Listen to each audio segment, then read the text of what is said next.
സർവേഷാം നമസ്കാര. നമ്മൾ കഴിഞ്ഞ ക്ലാസ്സിൽ സുബന്ധത്തിന്റെ തന്നെ ലിംഗങ്ങളെ കുറിച്ചിട്ട് പഠിച്ചു അല്ലേ? ഇന്ന് നമ്മൾ അതിലെ തന്നെ വചനങ്ങളെ കുറിച്ചിട്ടാണ് പഠിക്കുന്നത്. അപ്പൊ ഈ വചനങ്ങൾ അറിയണമെങ്കിൽ അന്തവും ലിംഗവും വ്യക്തമായിരിക്കണം. ഓക്കെ, അപ്പൊ നമ്മൾ കഴിഞ്ഞ ക്ലാസ്സിൽ അത് പഠിച്ചത് കൊണ്ട് സിമ്പിൾ ആയിരിക്കും. അപ്പൊ വചനങ്ങൾ എത്ര വിധമാണ്? 3 വിധം: ഏകവചനം, ദ്വിവചനം, ബഹുവചനം.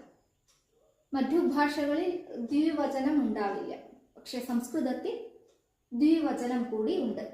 ഏകവചനം എന്ന് പറഞ്ഞാൽ ഒരു വസ്തുവിനെ അല്ലെങ്കിൽ ഒരാളെ പറയുവാൻ ഉപയോഗിക്കുന്ന വചനമാണ് ഏകവചനം. അതേപോലെ ദ്വിവചനം എന്ന് പറഞ്ഞാൽ രണ്ട്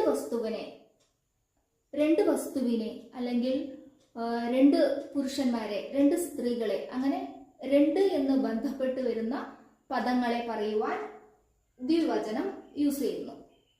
പിന്നെ ബഹുവചനം 3 അതിലധികമോ വസ്തുക്കളെ സൂചിപ്പിക്കണമെങ്കിൽ നമ്മൾ ബഹുവചനം ഉപയോഗിക്കുന്നു. ഓക്കെ, അപ്പൊ ഇവിടെ കുറച്ച് എക്സാമ്പിൾസ് ഞാൻ ഇവിടെ എഴുതിയിട്ടുണ്ട്. നമ്മൾ കഴിഞ്ഞ ക്ലാസ്സിൽ പഠിച്ചത് തന്നെയാണ്.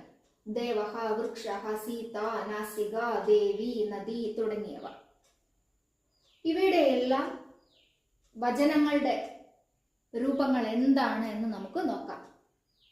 ദേവഹ എന്നതിന്റെ ഏകവചനം ദേവഹ, ഒരു ദേവൻ. അതേ ദേവഹ എന്നതിന്റെ ദ്വിവചനം ദേവൗ, 2 ദേവന്മാർ. ബഹുവചനമോ ദേവാഹ, ദേവന്മാർ, 3 അതിലധികമോ. ഓക്കെ, അപ്പോൾ ഇവിടെ ദേവഹ, ദേവോ, ദേവാഹ അകാരാന്തമായ പുല്ലിംഗത്തിന്റെ വചനങ്ങൾ ഇവയെല്ലാമാണ്. അങ്ങനെ അകാരാന്തമായ പുല്ലിംഗത്തിന്റെ വചനങ്ങൾ ഈ ദേവശബ്ദം പോലെ ആയിരിക്കും. അകാരാന്തമുള്ള എല്ലാ പുല്ലിംഗ ശബ്ദങ്ങളുടെയും രൂപങ്ങൾ, അതായത് വചനങ്ങൾ ഇങ്ങനെ തന്നെ ആയിരിക്കും. അതേപോലെ തന്നെ വൃക്ഷഹ അകാരാന്തമാണ് അല്ലെ? അതിന്റെ വചനം വൃക്ഷഹ, വൃക്ഷൗ, വൃക്ഷാഹ. ഒരു വൃക്ഷം, 2 വൃക്ഷം, ഒരുപാട് വൃക്ഷങ്ങൾ. അതേപോലെ നോക്കൂ, സീത സ്ത്രീലിംഗമാണ്, ആകാരാന്തമാണ് അല്ലെ? അപ്പോൾ അതിന്റെ ആ ശബ്ദത്തിന്റെ ഏകവചനം സീത തന്നെയാണ് ഏകവചനം. പക്ഷേ ദ്വിവചനമോ സീതേ, ബഹുവചനം സീതാഹ എന്നാണ്. ഒരു സീത, 2 സീതമാർ, സീതമാർ. ഓക്കെ, അപ്പോൾ ഇവിടെ സ്ത്രീലിംഗത്തിന്റെ ആകാരാന്ത സ്ത്രീലിംഗത്തിന്റെ രൂപങ്ങള് സീത, സീതേ, സീതാഹ. അതേപോലെ തന്നെ നാസിക ആകാരാന്തമാണ്. ആ ആകാരാന്തത്തിന്റെ ഏകവചനം നാസിക, നാസികേ, നാസികാഹ. അടുത്തത് നോക്കൂ, ദേവി ഈ കാരാന്ത സ്ത്രീലിംഗം. അതിന്റെ ഏകവചനം ദേവി തന്നെയാണ്. ദ്വിവചനമോ ദേവ്യൗ, ബഹുവചനം ദേവ്യഹ. അതേപോലെ നദി ഈ കാരാന്തം, നദി, നദ്യൗ, നദ്യഹ. ഓക്കെ, അടുത്തത് നോക്കൂ, വനം അകാരാന്തത്തിന്റെ നപുംസകലിംഗത്തിന്റെ രൂപങ്ങളാണ്. അതിന്റെ വചനങ്ങൾ നമുക്ക് നോക്കാം. ഏകവചനം എന്താണ്? വനം. ദ്വിവചനമോ വനേ. ബഹുവചനം വനാനി, ഒരു വനം, 2 വനം, വനങ്ങൾ. അതേപോലെ അടുത്തത് എന്താണ്? ഗൃഹം. ഏകവചനം ഗൃഹം തന്നെയാണ്. ദ്വിവചനം ഗൃഹേ, ബഹുവചനം ഗൃഹാണി. ഒരു ഗൃഹം, 2 ഗൃഹം, ഗൃഹങ്ങൾ.